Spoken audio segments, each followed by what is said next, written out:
teología profunda, pero se percata de la necesidad de contextualizar su mensaje, su interpretación bíblica, para tratar de rescatar la mente de estos jóvenes y de estos niños que han sufrido los vejámenes de las guerras, las tristezas de la guerra, y hace posible que entonces su rostro no tenga la plena confianza en aquel que ha sido el Señor de un país como Inglaterra, que es un país protestante. El otro evento, también de la guerra, es a finales de los años 60, principios de los años 70, las guerras del Vietcong, ese tipo de guerras ahí contra los vietnamitas, y la ausencia de un liderazgo profundo a nivel mundial. Hay desencantos. Recuérdense ustedes que incluso surgen grupos de presión, grupos que están en contra de las estructuras, están en contra del sistema político, social, económico, y es el nacimiento de los hippies. El nacimiento de los hippies como una protesta por las guerras, una protesta contra lo injusto y lo inhumano, como jóvenes de 18, 19, 20 años, muchos de ellos ofrendaron sus vidas sin ningún propósito, más que la pugna entre los líderes políticos. Y entonces hay necesidad en ese contexto y en ese medio de un liderazgo que pueda surgir. Yoch Mandino, Zig Ziglar, por ejemplo, son algunos escritores que comienzan a escribir sobre la necesidad de liderazgos. Pero como los cristianos evangélicos también tenemos una perspectiva de liderazgo, aparece un libro que ojalá más de alguno de ustedes se recuerde: Pásame otro ladrillo. Ese libro de Editorial Vida era un comentario muy lindo que aparece más o menos en el año 74, unos 2 años antes del terremoto aquí en Guatemala, como una interpretación a Nehemías. ¿Por qué? Porque la iglesia cristiana también tiene liderazgos que hay que analizar y hay que explotar. Y entonces, les quiero confesar algo que nos une también con Jorge Mario. El privilegio del café. Creo que hay una teología del café que nosotros exploramos. Yo me siento muy contento porque Vera es amante del café también, y no hay ocasión que nos perdamos para tener un buen café. Y recientemente yo enseñé en una universidad de Nicaragua y me traje unos sobrecitos de café deliciosísimos, más 1 kilo de café deliciosísimo, y el café ese se fue pero inmediatamente. Y entonces me dice doña Vera: ya no voy a comprar café, sino que nos vamos a consumir unos cafés muy ricos que has traído en algunos viajes. Y entonces unos de huehue, ¿verdad? Unos arábigos con sabor a mango que nos dieron, de huehue, de esos que han ganado premios internacionales. La cosa es que hemos estado consumiendo una cantidad de café debido a ese viaje, y que queremos consumir ese café. Y como los cristianos también somos bohemios, solo que nuestras pláticas giran alrededor del café, ¿verdad? Esa es nuestra bebida embriagante, si usted quiere, ¿verdad? Nos embriaga de sabor, de aroma. Pues platicando un ratito con la Verita al respecto de cómo hoy en día las instituciones académicas, por lo que ella estudia, las instituciones académicas se han dado la tarea como de regresar a replantear el tema del liderazgo. Hace una década, unos 15 años aproximadamente, se intentó trabajar un liderazgo de empoderamiento a las personas con una elevada dosis de ego, ¿verdad? En donde el liderazgo giraba alrededor de una sola persona. Y entonces ahora se dieron cuenta que no es necesariamente eso, sino que surgieron teorías y surgieron ideas sobre el trabajo en equipo, sobre cómo pasar menos desapercibido uno, para que entonces la institución, la empresa, la organización sea la que surja como la palestra hasta cierto punto. Y en medio de esa conversación decíamos, gracias a Dios por nuestros hijos, porque ellos han tomado ese tema de liderazgo, y muchas veces ahí en donde ellos desempeñan sus ministerios siendo jóvenes, se les ha enseñado de que mientras menos aparezcan ellos, más el grupo puede llevarse el trabajo para que la gloria de Dios pueda ser más efectiva. Entonces Dios puso en mi corazón hoy poder platicar con ustedes con 3 propósitos, mis amados hermanos. El primer propósito, que analicemos lo que el texto bíblico nos dice para las próximas celebraciones del aniversario de esta iglesia, principalmente con este enfoque. 17 años, y como dice Huguito, ¿verdad? Yo creo que teníamos 15 años el Huguito y yo cuando nació Yeshua, ¿verdad? Hagan sus cuentas, es en nuestra edad, ¿verdad? Pero 17 años se dice poco. El asunto es esas nuevas generaciones que poco a poco han de estar ocupando los lugares de las personas que fundaron la iglesia, y que de alguna manera tenemos que irnos preparando para que estas personas tomen la estafeta. Pero el asunto es que cuando tomen esa estafeta, ¿a qué generaciones de jóvenes hemos estado preparando nosotros? ¿A qué generaciones de niños hemos estado preparando nosotros? Ese es un propósito para hacer pensar y reflexionar. Número 2, que esos mismos jóvenes, que esas mismas señoritas, que esos niños, que esas nuevas generaciones nos ayuden también a nosotros que somos adultos a pensar y analizar ese contexto en el cual Dios nos ha puesto a trabajar y a vivir. Vivimos en una Guatemala llena de bendiciones, pero que es una sociedad también que necesita la presencia del pueblo evangélico con más persistencia, con más participación, con más sentido también bíblico y teológico en nuestros corazones para un buen actuar y para un buen vivir. Y el tercer propósito que tiene el sermón es precisamente replantearles a ustedes cuál es el proceso bíblico, o uno de los procesos bíblicos que encontramos precisamente en el capítulo número 1 de Nehemías. Yo se los voy a leer a ustedes, pero les quiero contar cuál es la fecha aproximadamente y las circunstancias de este capítulo, que es el capítulo número 1 de Nehemías. 1, la fecha: 522, 525 años antes de Cristo. Ya el pueblo judío, no digo el pueblo israelita, ¿saben por qué? Porque ya se habían separado las 12 tribus hace muchísimos años. Es más, unos 2 o 3 siglos antes.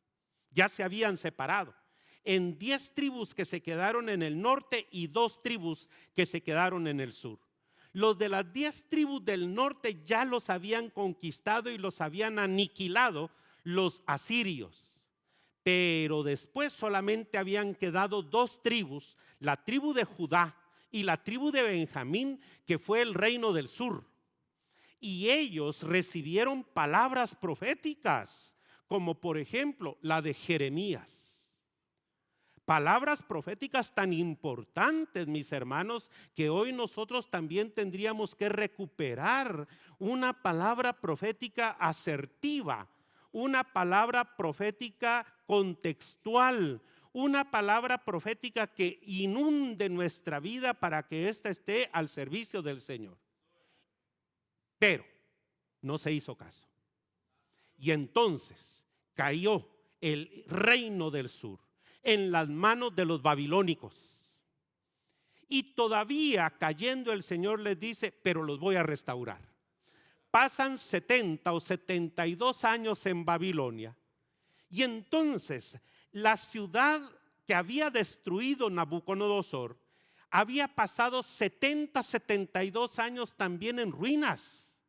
Porque si se llevaron a los hombres y a las mujeres a vivir a Babilonia, solo imagínense ustedes esas calles desoladas del pueblo de Dios. Ese templo destruido, ese templo que olía ahora a cueva de insectos, de bichos, de animales, que buscaron en los recovecos de esas ruinas, otrora, antiguamente, el templo de Dios. Allí donde habían estado con alabanzas como hoy las tuvimos, con adoración, ministrando la presencia del Señor, hoy en ruinas, polvoriento, con malas hierbas creciendo durante 70 años.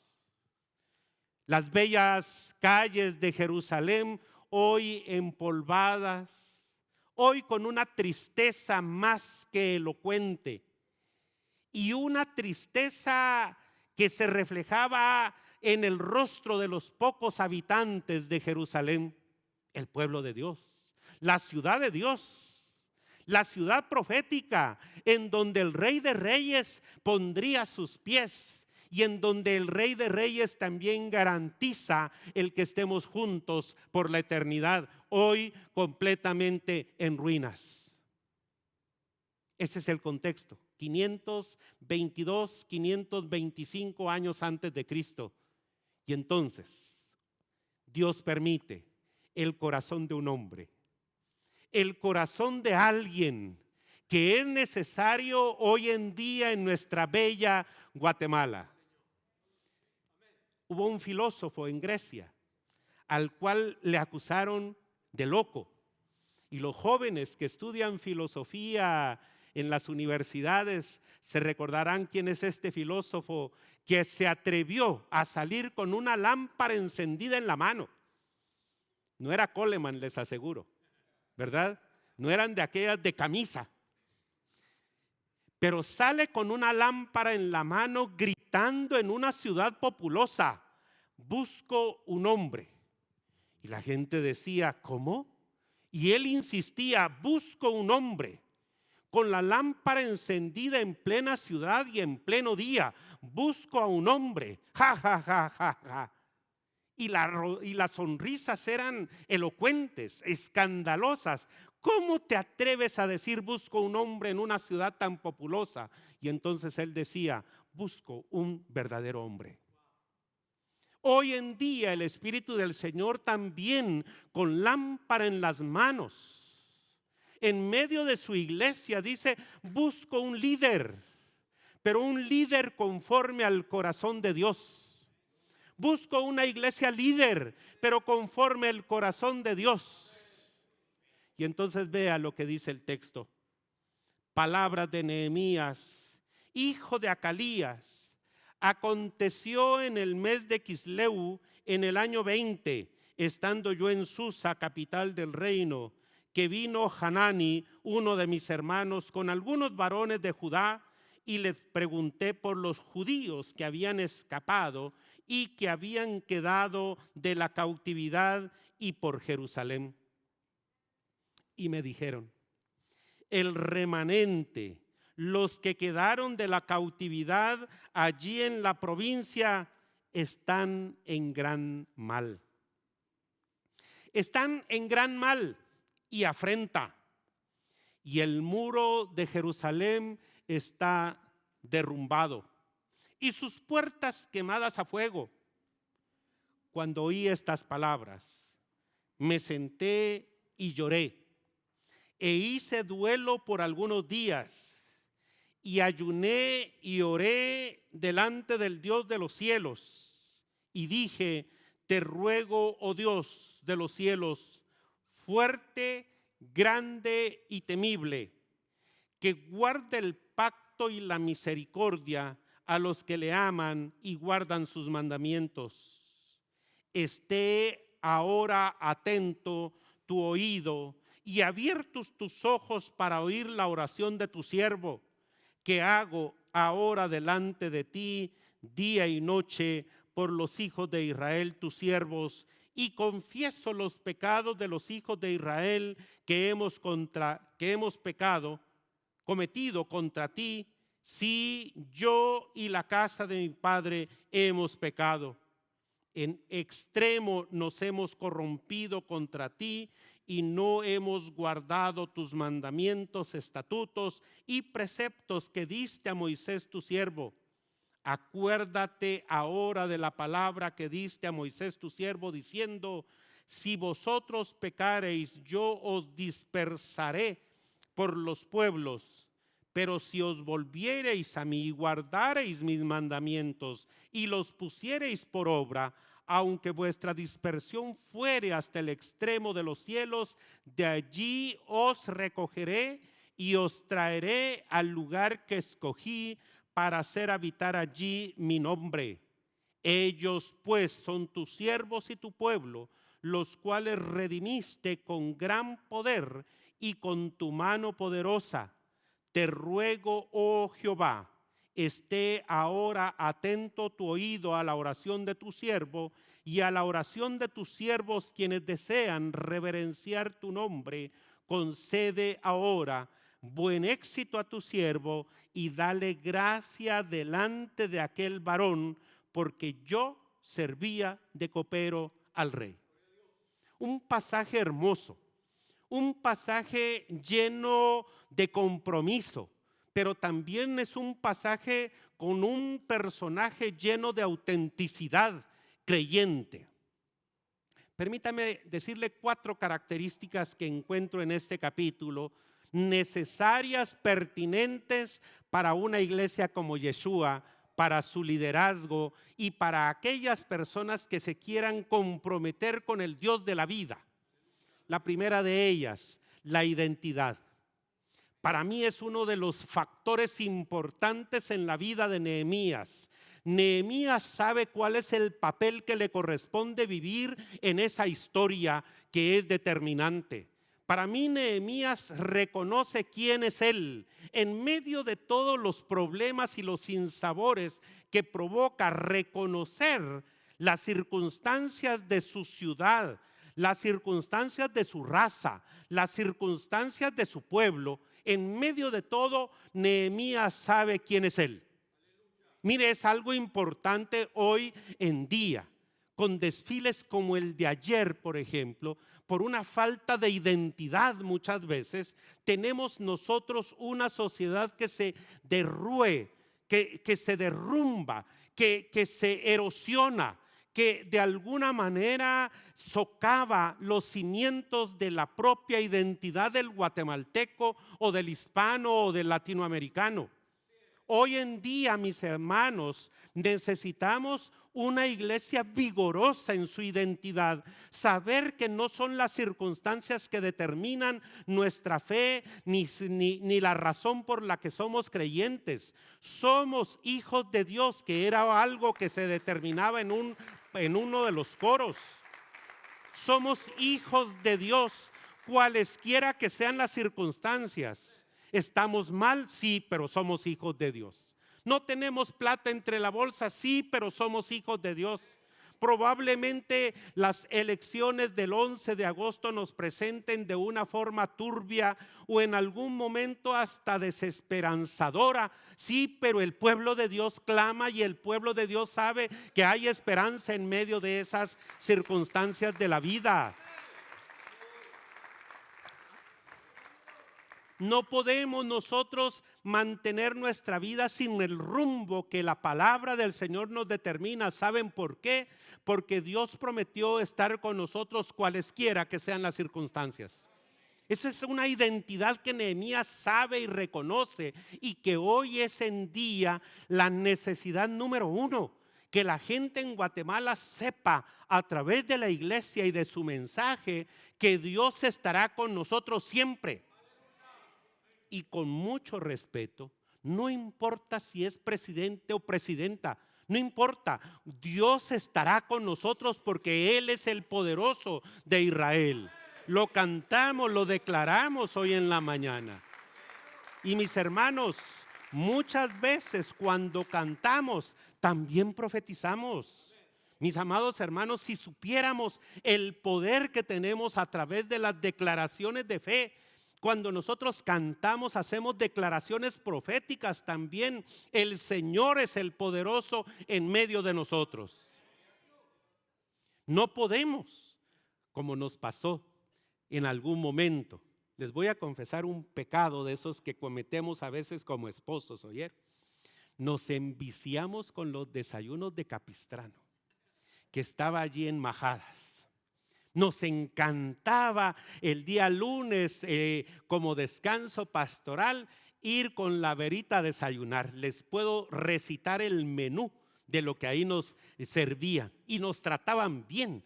Ya sabían nuestros nombres, ¿verdad? Yo ya hasta me saboreaba el omelette que me iba a comer de 4 quesos, perdón si les doy hambre en este momento, ¿verdad? O el Eiffel que tiene hongos y champiñones, mire, deliciosísimo. Pero en alguna ocasión, un grupo de personas estudiando la Biblia, muy lindo el estudio que estaban haciendo en uno de los recovecos del restaurante, de repente terminaron el estudio precioso que estaban haciendo, un estudio bíblico. Cerraron sus Biblias y entonces comenzó el golgorio, la plática alrededor del café. Y entonces alguien dijo, pero les ruego que oren por, ¿se recuerdan de la Sandrita, hija de la hermana fulana de tal? Sí, ¿verdad? No recordamos, le robaron su carro, miren, ojalá que aparezca su carro. Y entonces alguien dijo, de las mismas que estaban allí, de las mismas personas, no, esto ya no tiene solución. En Guatemala ya no hay solución. Es más, dice, ¿verdad? Ojalá que agarraran a unos cuantos y los fusilaran, porque Guatemala ya no tiene solución. Y entonces vi una incongruencia entre lo que acababan de estudiar con lo que estaban declarando. Y es que nosotros no podemos, mis amados hermanos, vivir bajo las circunstancias de la vida, sino que tomados de la promesa del Señor. Porque las promesas del Señor, miren, no los voy a dejar, no los voy a abandonar. Y Nehemías ve aquí algo que es simpático, sabe que él tiene una misión que hacer porque reconoce quién es él. Eso es algo importantísimo. La iglesia que tiene identidad sabe que no son las circunstancias que lo rodean, sino las promesas del Dios Altísimo, del poderoso de Israel, las que la determinan. Mis amados hermanos, no son los 17 años solamente que celebramos, sino aquellos años que proyectamos de la mano del Señor hasta que Él venga. La segunda cosa importante que hace Nehemías es reconocer también cómo el pueblo ha y sigue pasando adversidades a causa de su pecado. Es que miren, hermanos, como les decía, recibieron la palabra profética de Isaías. Isaías les dice, no cometan los mismos errores que sus hermanos del norte. No, pero siguieron persistiendo ellos en sus pecados. Vean ustedes cómo los imperios están creciendo. Sométanse bajo la poderosa mano del Señor. Y no, casi siempre nosotros como Pablo también tenemos que admitir, ay, infeliz el cuerpo en el cual yo vivo, porque conociendo hacer lo bueno, como dicen allá en Salcajá, mi pueblo, tiro pa'l monte. Así somos. Es que conocemos hacer lo bueno. Es que sabemos qué es bueno y qué es malo. Y sabe una cosa, tiramos pa'l monte. Nos vamos en contra de la voluntad de Dios y seguimos pecando. Y Nehemías dice, Señor, te tengo que decir algo. Este pueblo es un pueblo imperfecto, que hemos pecado, y no solamente yo, también mis padres, mis ancestros pecaron, y fue lo que provocó nuestra caída y las circunstancias que estamos pasando en Babilonia y cómo Jerusalén todavía está en ruinas. Esa declaración es una declaración que nos pone vulnerables delante de Dios. Pero sabe, mi hermano y mi hermana, precisamente el principio de la espiritualidad sana, el principio de la espiritualidad bíblica es ponernos vulnerables delante de Dios. Es quitar la callosidad de nuestro pecado para decirle, Señor, aquí estoy tal cual soy, tal como soy realmente. No te puedo esconder, Señor, cómo soy. No te lo puedo esconder. Y sabe, esa vulnerabilidad ante Dios nos puede hacer fuertes ante el pecado y ante las circunstancias. Por eso 1000 veces me encanta, desde que recibimos con la Veris un curso sobre espiritualidad, tomando el cuadro de Rembrandt del hijo pródigo, el regreso del hijo pródigo. Nos encantó ver las características que ese pintor, Rembrandt, holandés, tiene al presentar ese cuadro, que históricamente es un hito de la historia. Ese cuadro presenta la vulnerabilidad de un hijo que viene desnudo, con el olor de las circunstancias que lo rodearon, y se presenta delante de un padre que no le importa cómo está vestido, que no le importa ni siquiera cómo viene vestido su hijo, y se arropan en un abrazo que solamente el Padre nos puede dar a nosotros cuando venimos confesando nuestras debilidades y nuestros fracasos. Esa vulnerabilidad es la que presenta aquí Nehemías como un segundo elemento de su perfil, que es fantástico. ¿Por qué? Porque confiesa: sí, Señor, no somos lo mejor de este mundo. Porque lamentablemente hoy al pueblo cristiano se le enseña, se le trabaja, diciéndole que casi es Dios el que se rayó con nosotros como hijos, en lugar de caer postrados delante de Él para decirle que solamente su gracia sublime es la que nos sostiene. Eso es la característica de alguien que dice: hemos pecado, Señor. Y no de hoy, no de ayer, años, siglos incluso, en donde hemos pecado, y todo lo que nos has dicho precisamente es lo que no hemos cumplido. Y eso lo hace llevar a una tercera característica fundamental también a Nehemías: reconocer que la mano de Dios jamás se ha separado de ellos. Sí, pero pecaron, sí, claro que sí. Pero ¿sabe una cosa? El que no peca es Dios, y el que no se separa es Dios. El que peca soy yo, el que se separa soy yo, pero el que no peca y el que no se separa siempre va a ser el buen Dios.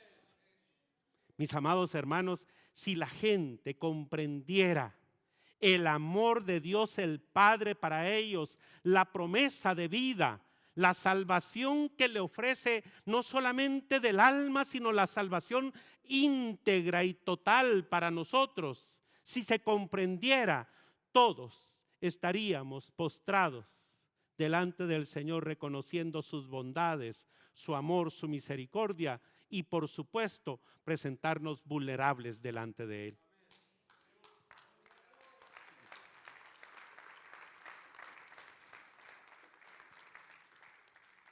A veces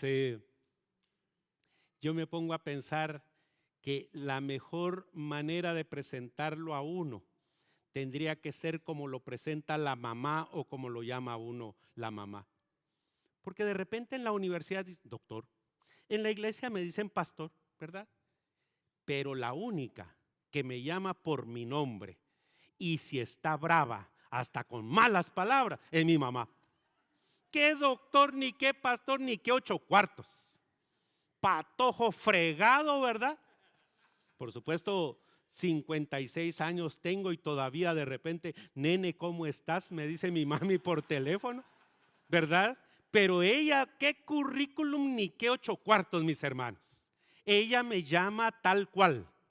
Y si me maltrata, me maltrata. Hasta el día de hoy, el papá de la Verita, mi suegro, me dice, porque una vez mi mami estaba brava ahí enfrente de mis suegros, y yo le recriminé algo, y me dice: te callas porque yo soy tu madre. Algo así me dijo, ¿verdad? Y te callas porque yo soy tu madre. Yo estoy muy bien, ¿verdad? ¿Y qué otra cosa le queda a uno? Pues así es Dios con nosotros. ¿Qué currículum ni nada? ¿Qué historia ni nada? Yo soy tu Dios y te conozco. Y te conozco tal cual eres. ¿Cómo hemos de presumirle al Dios de la vida? ¿Cómo hemos de ocultarle al Dios de la vida nuestros pecados, nuestros fracasos, nuestras necesidades, nuestros anhelos y nuestras esperanzas? ¿Cómo hemos de ocultarle al Dios que conoce hasta lo más íntimo de nuestro corazón? Y ese es el Dios al cual Nehemías apela. Sí, Señor, hemos pecado. Y podemos enumerar uno a uno en orden alfabético nuestros pecados. Pero tu mano jamás se ha separado de nosotros. Tú nos prometiste y a eso apelamos, Señor, a tu palabra. Me llama la atención una de las parábolas o una de las historias, no es una parábola, es una historia fabulosa. El semblante de los pescadores que están limpiando sus redes a la orilla del lago de Genesaret. Jesucristo predica el evangelio, ve una barca, se sube sobre ella, se aleja un poquito, termina el sermón y le dice a Pedro: ahora vayámonos mar adentro. Y ahí va Pedro, bregando hacia adentro del mar. Y cuando llegan a lo profundo del mar, le dice: tira tu red, Señor. Toda la noche lo hemos estado haciendo. Todo, Señor. Es que mire, hermano, yo no sé si usted lo sabe, pero esto es fabuloso. ¿Saben dónde se graduó Pedro? Como pescador profesional, en el INTECAP. Sacó su diploma de pescadería. Y es que vea usted, mi hermano, hasta la técnica de tirar la atarraya tenía Pedro. Pedro era experto, sabía en dónde estaban los bancos de los peces, sabían a qué horas se podían hacer las pescas, en qué lugares, en qué recovecos del lago se podían encontrar. ¿Y sabe quién le estaba dando órdenes? Alguien que también estudió en el INTECAP, pero no para ser pescador, sino para ser carpintero. Un carpintero dándole órdenes a un pescador profesional. Era parte del sindicato de los pescadores de Galilea. Él sabía las técnicas, sabía todos los secretos. Y le dice: tírala. Señor, toda la noche lo hemos estado haciendo y no hemos pescado un solo pez. Pero, la frase que es lapidaria, la frase que es el corazón de ese pasaje es la que a continuación quiero mencionar. Pero porque tú lo dices, Señor, porque tú lo dices, porque creo en tu palabra, Señor, y no en las circunstancias, y la pesca fue abundante, porque tú lo dices. Y miren, mis amados hermanos, podemos estar en los momentos más difíciles de la vida. Ayer o antier oí llorar mucho a mi mami porque un tío, hermano de ella menor, con cáncer y en una etapa difícil, pastor, todavía en el ejercicio del ministerio en su iglesia, y me dice: mi hijo, me dice, tu tío Wenche está muy enfermo. Y platicar con dolor ante la enfermedad solamente nos puede recordar: sí, pero la promesa de la vida eterna ya la tenemos. Pueden venir enfermedades o circunstancias adversas, pero saben una cosa, tal como Pedro lo declara ante Jesús: Señor, pero porque tú lo dices, creemos y seguimos adelante. Y a eso es lo que apela Nehemías: Señor, tu palabra es la que nos ha sostenido, no nuestros pecados. Nuestros pecados han retardado en algún momento la bendición. Nuestros pecados en algún momento nos han sacado de la comodidad, pero Señor, apelamos a tus promesas, a las promesas que les hiciste a nuestros ancestros, para que hoy nosotros podamos confiar que retornaremos precisamente a ese lugar y lo reconstruiremos con la ayuda tuya. Y eso nos da la cuarta idea y final en el pasaje. Y les ruego, dice, les ruego, oren porque yo era el copero del rey y todo lo que el resto del libro nos va a narrar es cómo esos conquistadores, esos hombres que estaban en el poder, esos hombres que tenían la vida precisamente en sus manos, no de una persona, de cientos de miles y millones de personas. ¿Saben ustedes de qué tamaño era el imperio babilónico más o menos en ese tiempo? Lo que hoy podríamos decir México, Estados Unidos, Canadá y Alaska. Y cuando los medopersas conquistan, le agregan un tanto más como Groenlandia. Ese era el imperio que en algún momento tenía en sus manos a un pueblo minúsculo, pero ese pueblo minúsculo era precisamente el pueblo de Dios. Y es que sabe una cosa, mi hermano, y por qué sobredimensiono el imperio y minimizo al pueblo de Dios, porque somos un remanente fiel, porque no somos muchos, pero somos el pueblo de Dios. ¿Ustedes creen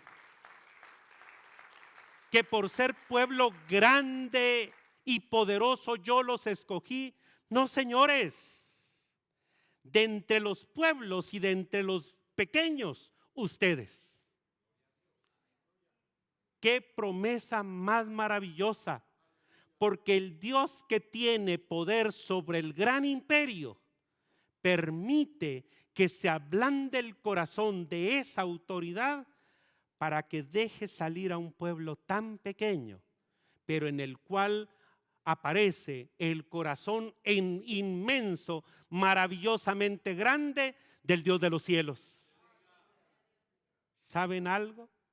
El Dios que no lo contienen los cielos y la tierra está en medio de nosotros en este lugar tan pequeño, con un pueblo tan pequeño.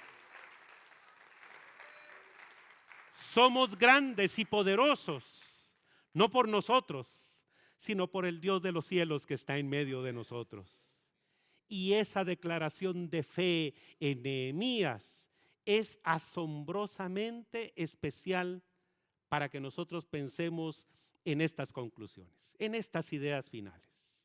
La primera de ellas, ¿sabe quiénes son los que han de salir de Babilonia para repoblar Jerusalén? Las nuevas generaciones que nacieron allí en Babilonia. Se van a encontrar con desafíos.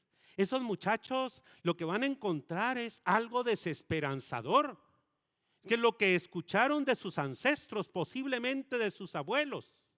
Es acerca de aquellas historias, de las grandes y bonitas murallas que habían rodeado Jerusalén. Pero al regresar se encontrarán con que ese sueño ya no existe. ¿No se ha dado cuenta usted que de repente nos han dicho, ¿te recordás cuando íbamos a comer al gran pavo? Les voy a contar esa parte de mi experiencia. Y de repente nosotros le queremos decir a los hijos, mira, vendían los mejores tacos mexicanos en ese lugar. Y en algún domingo se me ocurre y vamos. Y ya no es como era antes. ¿Con qué restaurante le ha tocado a usted? De repente cuando usted le dice, fíjense que en Pecosville nos servían con las bandejas y nos las ponían aquí en las puertas del carro. Vamos y ya no es lo mismo. Y los hijos, papá, y así era. No, mis hijos, es que cuando nosotros íbamos siendo jóvenes, papá, ¿cómo así que cines y ustedes viendo en carros? Sí, autocinema. Papá, ¿y eso cómo era? Y a veces se quedan cortas esas palabras. El primer desafío es mantener viva en la mente de los jóvenes la esperanza de un mundo mejor, aunque el mundo que hoy se les presente sea muy difícil de poder vivir. Pero la esperanza de los creyentes es soñar y soñar y soñar con un mundo mejor, porque esa es promesa de Dios para nosotros. No podemos vivir de desesperanza en desesperanza. Es que no podemos nosotros salir después del culto y decir, no, esto ya no se compone.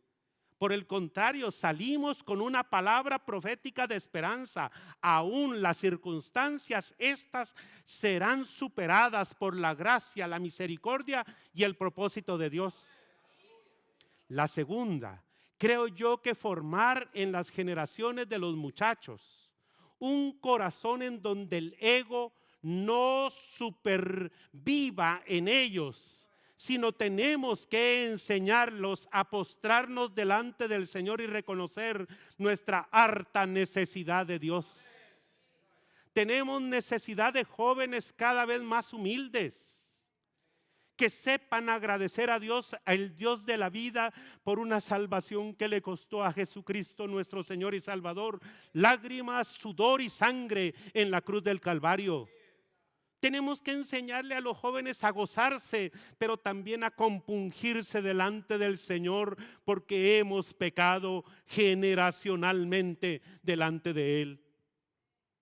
Tenemos que enseñarle a esos jóvenes que solo la gracia de Dios nos sostiene, que solo la gracia de Dios nos restaura, que solo la gracia de Dios nos restablece y solo la gracia de Dios nos da esperanza.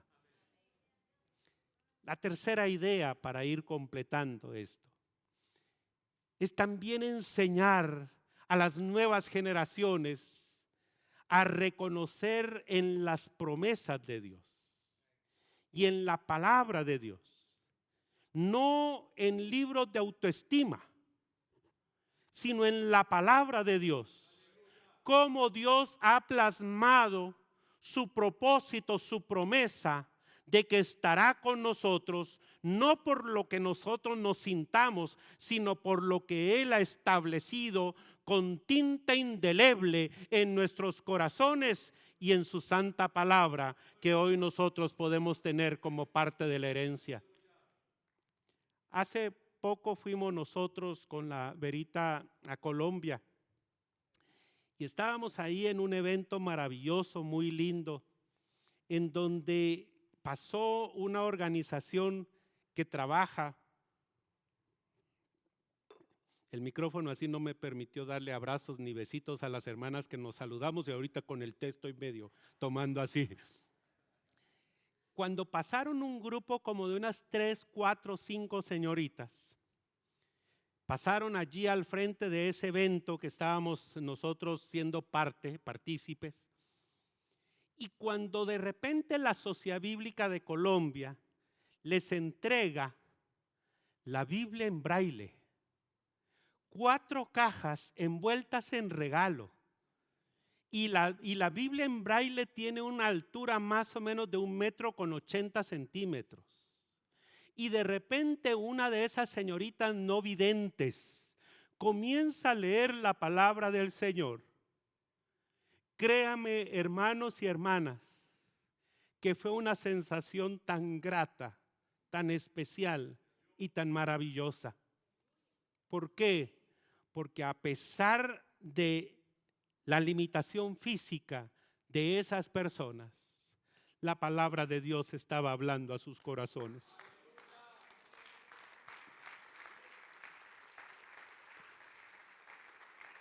Una Biblia carísima. $125,000 cuesta una Biblia completa en braille. En Guatemala solo 2 hemos podido obsequiar en la hemeroteca, en donde todos los miércoles de 3 a 5 de la tarde se reúnen personas a leer y a estudiar el texto bíblico en braille y una en chiquimula. Pero nos dio tanta satisfacción, porque el Dios que nos ha dejado su palabra se interesa aún por esas personas. ¿Cómo despreciar la palabra de nuestro buen Señor? Y muchas veces las personas no conocen la Biblia, no la estudian, no saben de las profundidades que ésta puede tener. Y creo que el desafío que hoy nosotros podemos tener también es: preocupémonos porque tengamos excelentes médicos en la iglesia, excelentes ingenieros o ingenieras, Preocúpense ustedes, padres de familia, por tener buenos profesionales dentro de sus hijos. Pero también preocupémonos porque nuestros hijos, uno, les sirvan a Dios. Y dos, se preparen en la palabra, porque los desafíos para ellos son más que elocuentes. Los desafíos para ellos son más fuertes que los que nosotros mismos pudimos tener. Hoy en día hay que tener temblor y temor delante de Dios, porque las olas de la posmodernidad están afectando a la familia, pero principalmente a nuestras nuevas generaciones. Y estas deben de fundamentarse en la palabra de Dios. Y para estudiar la palabra hay que hacerlo con ahínco, con dedicación, con pertinencia, con profundidad también. Y por último, necesitamos una iglesia líder que vea las circunstancias de su contexto y pueda decir como Nehemías, en el momento de emprender la tarea, porque ahora nuestra misión va a ser la de reconstruir la sociedad guatemalteca. ¿Sabe que una generación de jóvenes con circunstancias similares fue la generación de jóvenes que salieron del desierto para llegar a conquistar la tierra prometida? ¿Se recuerdan ustedes que no eran las personas que salieron de Egipto? Esas personas que nacieron en el desierto son las que Moisés voltea a ver y dice: a estos no les he predicado la ley de Jehová. Se las prediqué a sus papás y a sus abuelos, pero miren, a esas generaciones las cafeteamos en el desierto. Entonces se percata, estos jóvenes no han escuchado la palabra de Dios, no han escuchado la ley de Jehová. Por eso es el Deuteronomio. ¿Por qué? Porque esas jóvenes menores de 25 años, y saben, esa generación que sale del desierto a la tierra prometida, ¿cuál es su misión? Conquistar. Pero ahora los jóvenes que Nehemías, que Esdras y Zorobabel van a tener que liderar, no van a llegar a conquistar. ¿Sabe cuál es la tarea de estos jóvenes? Reconstruir. Aquellos conquistaron, estos tienen que reconstruir. Y nuestras nuevas generaciones, más que conquistar Guatemala, tienen que reconstruir nuestra Guatemala con principios bíblicos, con vidas bíblicas, para que la gloria de Dios se vuelva a posar en aquellos lugares que estaban sombríos y que estaban derruidos a causa de nuestros pecados y los pecados de nuestros ancestros.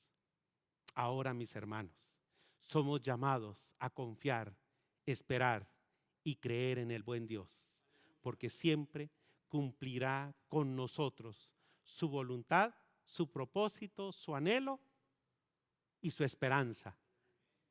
Y por eso creo yo que vale la pena pensar y reflexionar sobre esa gran tarea que Nehemías pudo tener. Por eso la iglesia evangélica, partiendo del texto, tiene la propuesta de un nuevo liderazgo que se necesita para Guatemala, partiendo de las mismas entrañas de nuestras comunidades de fe. Que el Señor les bendiga, que el Señor esté con ustedes desde ahora y para siempre. Amén y amén.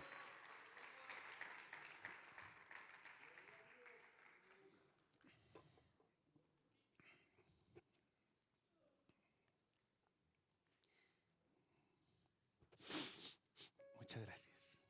Gracias, Jorge Mario. Muchas gracias. Aleluya. Te ayudo, Mavis. Si puede o no puede, si puede.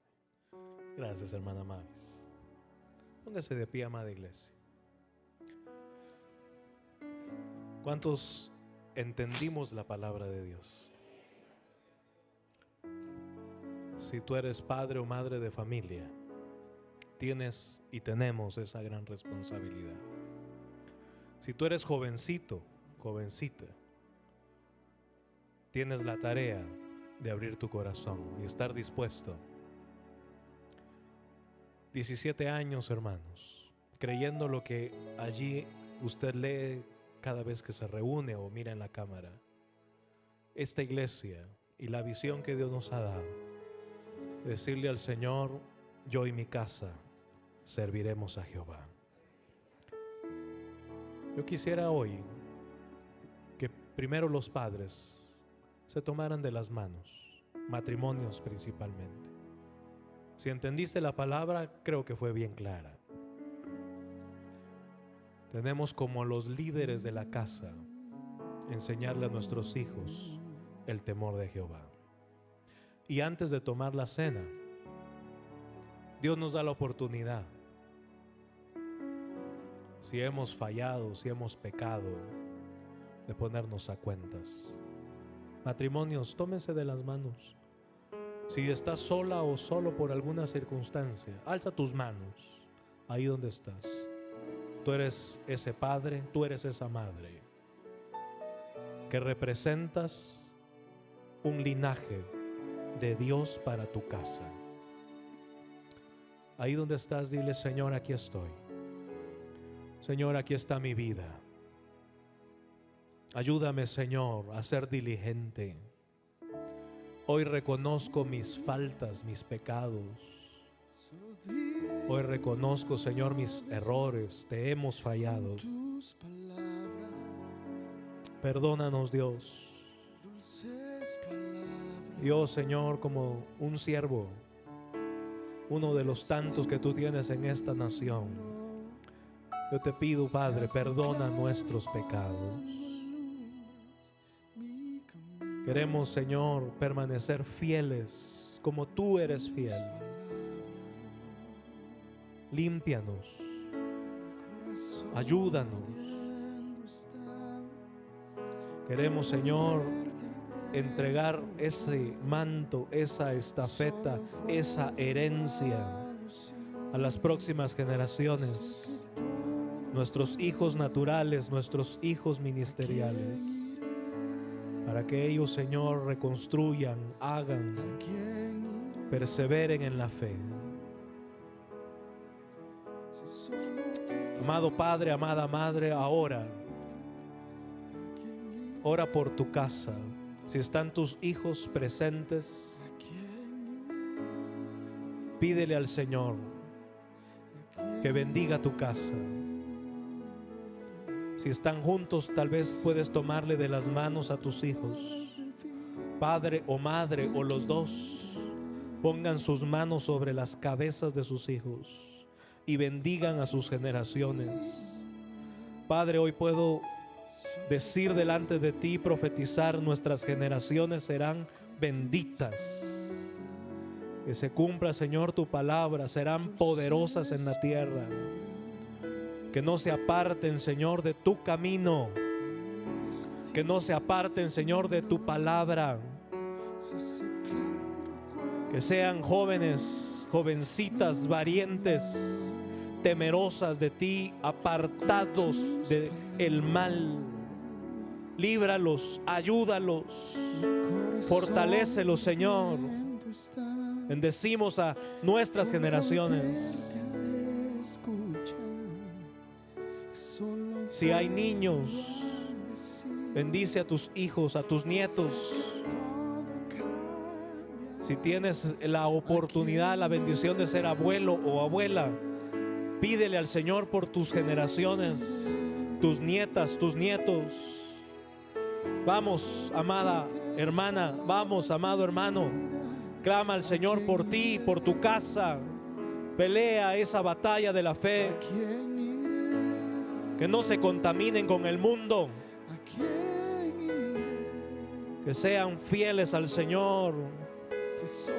Que conquisten, que se desarrollen.